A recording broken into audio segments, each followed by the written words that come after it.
اگر اون روز یک کسی به من میگفتش که ببین این کارهایی که شما دارین میکنین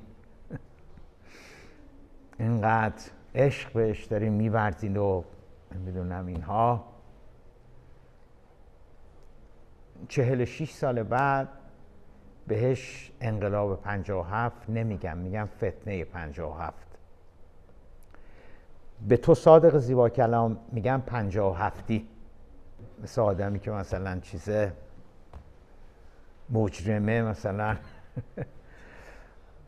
اون دزده رو میگی به تو میگم 57.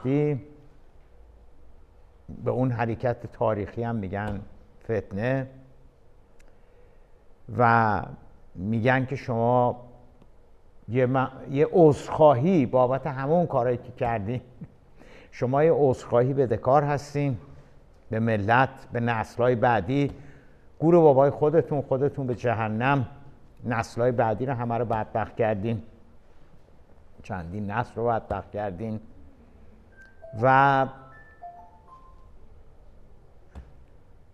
دیگه این اصطلاح مهربانانه ترینش هستش که یه معذرت خواهی بدهکار هستین اینا، و الا در غیر این صورت که تیر چراغ برق منتظر خیابون چنار نمیدونم خیابون انقلاب مال شما باید بری پیدا کنی ببینی کدوم چنار تو رو آویزون میکنن و اعدامت میکنن به خاطر اون فتنه 57.